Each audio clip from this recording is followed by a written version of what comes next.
Media बंधुओं, कल मैंने आप लोगों को नए संसद भवन में महिला आरक्षण विधेयक के पेश किए जाने से कुछ समय पहले इस आने वाले विधेयक के संबंध में संभावनाओं के आधार पर जो कुछ भी संदेह जताते हुए कहा था, तो वे काफ़ी कुछ इस बिल के पेश किए जाने के बाद सही साबित हुए हैं। क्योंकि इस महिला आरक्षण से संबंधित संविधान के 128वें संशोधन विधेयक 2023 के अंतर्गत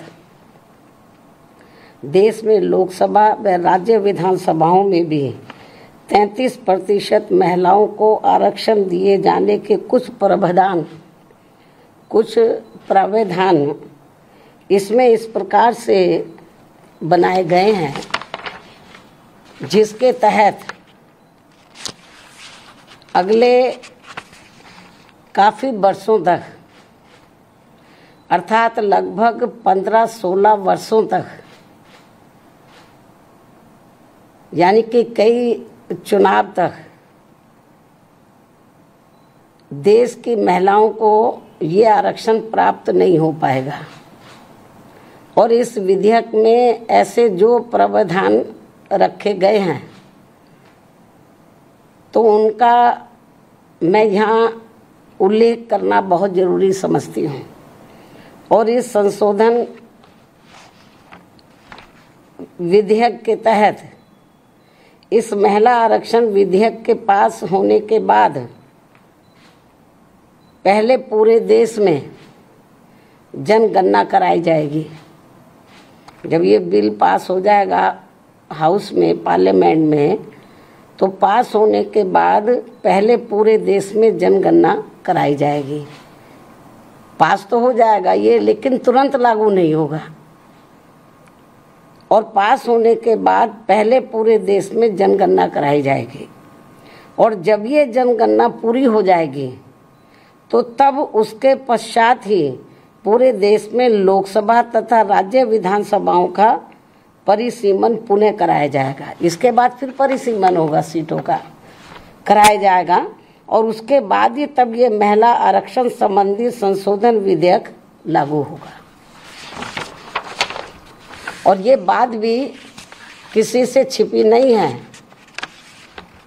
कि देश भर में नए सिरे से जनगणना कराने में अनेकों वर्ष लग जाते हैं। पिछली जनगणना सन 2011 में प्रकाशित हुई थी, जिसके पश्चात आज तक पुनः जनगणना नहीं हो सकी है। ऐसी स्थिति में संविधान संशोधन के तहत इस नई जनगणना में, जिसमें अनेकों वर्ष लग जाएंगे, तो तब फिर उसके बाद ही पूरे देश में परिसीमन का कार्य शुरू किया जाएगा, जिसमें भी अनेकों वर्ष लग जाएंगे। और इस परिसीमन के पश्चात ही तब फिर ये महिला आरक्षण विधेयक लागू होगा। जबकि 128वें संशोधन विधेयक की सीमा ही 15 वर्ष रखी गई है। इस प्रकार से ये स्पष्ट है कि ये संशोधन विधेयक वास्तव में महिलाओं को आरक्षण देने की साफ नीयत से नहीं लाया गया है, बल्कि आने वाली विधानसभाओं तथा लोकसभा के चुनावों में देश की भोली भाली महिलाओं को ये प्रलोभन देकर व उनकी आंखों में धूल झोंककर उनका वोट हासिल करने की नीयत से ही लाया गया है। इसके सिवाय कुछ भी नहीं है। जैसा कि इसमें कंडीशंस रखी गई हैं इसको लागू करने से पहले, जो शर्तें रखी गई हैं। और यदि ऐसा नहीं है, ये कहते हैं ऐसा नहीं है, और यदि ऐसा नहीं है तो फिर हमारी पार्टी सरकार से ये भी अनुरोध करती है कि सरकार इस विधेयक में से या तो इन दोनों प्रावधानों को निकाले या फिर कुछ ऐसे उपाय तलाशे जिससे इस विधेयक के तहत महिलाओं को जल्दी आरक्षण का लाभ मिल जाए। इसके साथ साथ यहाँ मैं इस बात की भी केंद्र सरकार से पुनः ये अपील करती हूँ कि 33% महिलाओं के आरक्षण के अंतर्गत SC/ST को जो आरक्षण दिया जाए तो उसे वर्तमान में लागू आरक्षण के अतिरिक्त दिया जाए।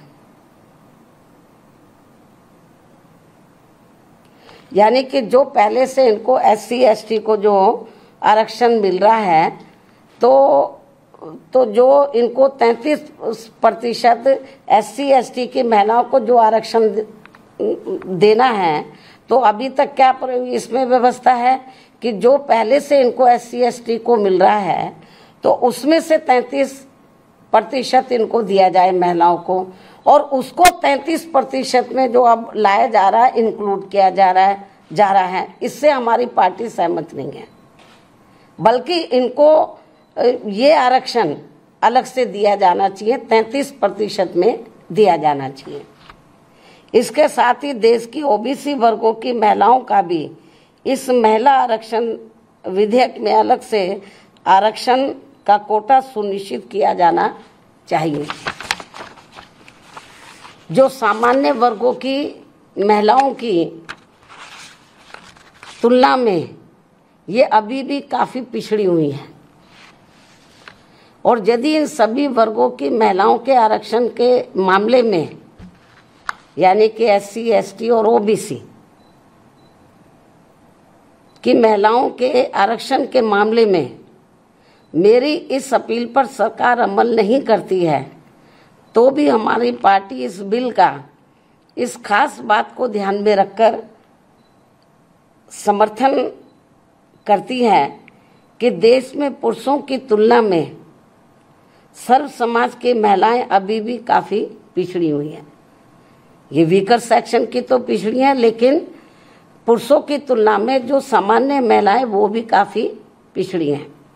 जबकि महिलाओं के मामले में वास्तव में सच्चाई तो ये है कि इन्हें अभी तक जो भी अधिकार मिले हैं, जनरली महिलाओं को जो भी अधिकार मिले हैं, तो वे अधिकांश हिंदू कोड बिल के तहत परम पूज्य बाबा साहब डॉक्टर भीमराव अंबेडकर के अथक प्रयासों से ही मिले, जिसे उस समय कांग्रेसी सरकार ने इसे पूरे तौर से पास नहीं होने दिया था, जिसे फिर बाद में टुकड़ों टुकड़ों में पास किया गया।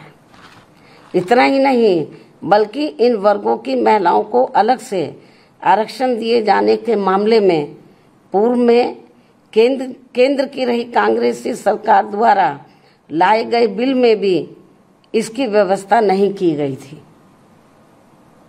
जिसके कारण उस दौरान ये बिल पास नहीं हो सका था।